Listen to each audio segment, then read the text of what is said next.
আসসালামু আলাইকুম। আশা করছি সবাই অনেক ভালো আছেন। আজকে আমি একটা বিষয় নিয়ে কথা বলবো, সেটা হচ্ছে পিপিই।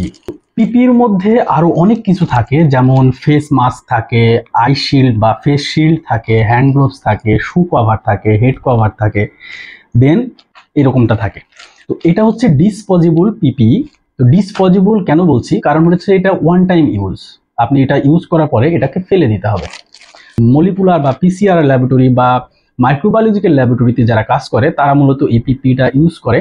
তো চলুন পলিটা খুলে আপনাদের দেখাই আসলে এটা কিরকম দেখতে। এটা খুললে অনেকটা এই যে এরকম লাগবে। এটা ফেব্রিক গুলো যদি আপনি দেখেন তাহলে বুঝতে পারবেন। পায়ের দিকে রাবার দেওয়া আছে এবং হাতের দিকে রাবার দেওয়া আছে, মাথার দিকে রাবার দেওয়া আছে। এটা আমাদের ওয়েবসাইটে একটা ছবি আছে, সেই ছবিটা দেখলে আপনি বুঝতে পারবেন যে এটা পড়লে কেমন লাগবে। তবে এটা যারা ইউজ করে তারা মূলত এইটা দেখেই বুঝতে পারছেন এটার কোয়ালিটিটা কত সুন্দর। এপিপি চায়না থেকে আমদানিকৃত। এখন আমি আপনাদের এপিপি ব্যবহারের সুবিধা এবং অসুবিধাগুলো একটু ডিটেলস বলার চেষ্টা করি। প্রথমত, এটা বায়োলজিক্যাল কন্টামিনেশন এড়াতে ল্যাবরেটরিতে সায়েন্টিফিক অফিসার, মেডিকেল টেকনোলজিস্ট বা ল্যাবরেটরি পার্সোনাল যারা তারা এটা ব্যবহার করে থাকে। কন্টামিনেশনটা কি জিনিস? কন্টামিনেশন হচ্ছে মিক্সড হয়ে যাওয়া। আপনার অর্গানিজমের সাথে আমার শরীরটা যেন কন্টামিনেশন না হয়, এই কারণে মূলত এটা ল্যাবরেটরিতে পড়া হয় আপনার সেফটি নিশ্চিত করার জন্য। কিরকম সেফটি? যেমন আপনি প্যাথোলজি যখন কাজ করবেন তখন বিভিন্ন অ্যারোসলের মতো করে বা বিভিন্ন ড্রপলেটের মতো করে আপনার বিভিন্ন স্যাম্পল স্প্রিড হতে পারে, কোনো অর্গানিজম আপনার হাতে বা গায়ে লেগে যেতে পারে।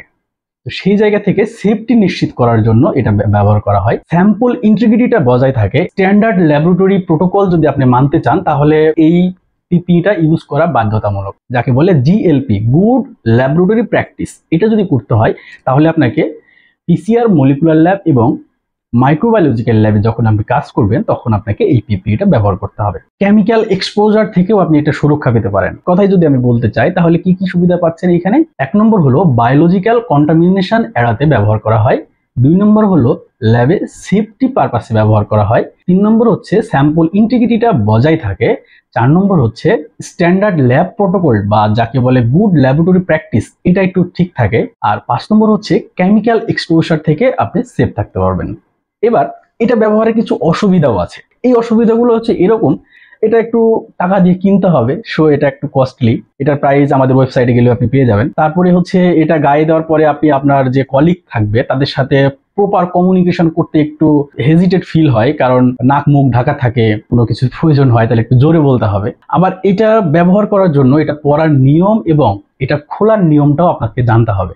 এটা আপনি চাইলে ইউটিউব দেখে শিখে নিতে পারবেন। যদি আপনার প্রপার ওয়েস্ট ম্যানেজমেন্ট জ্ঞানে ঘাটতি থাকে তাহলে এটা আপনি ব্যবহার করে যতটুকু সেফটি ফিল করার জন্য ব্যবহার করতে চাচ্ছিলেন সেটা কিন্তু আপনার উল্টাটা হয়ে যাবে। আপনি এখান থেকে কন্টামিনেশন হবে এবং আপনি রোগ নিয়ে বাসায় যাবেন ল্যাব থেকে। আমি যদি অসুবিধাগুলো আরেকবার যদি সিরিয়ালে বলতে চাই তাহলে কি কি অসুবিধা হবে? প্রথমত হচ্ছে টাকা খরচ হবে, মানে এটা কস্টলি।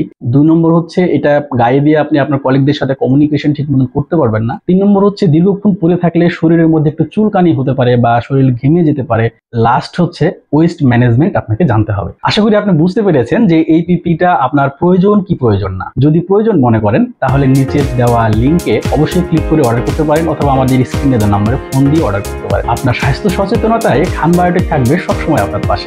দেখা হবে পরবর্তী কোনো ভিডিওতে। সে পর্যন্ত সবাই ভালো থাকুন, সুস্থ থাকুন। আল্লাহ হাফেজ।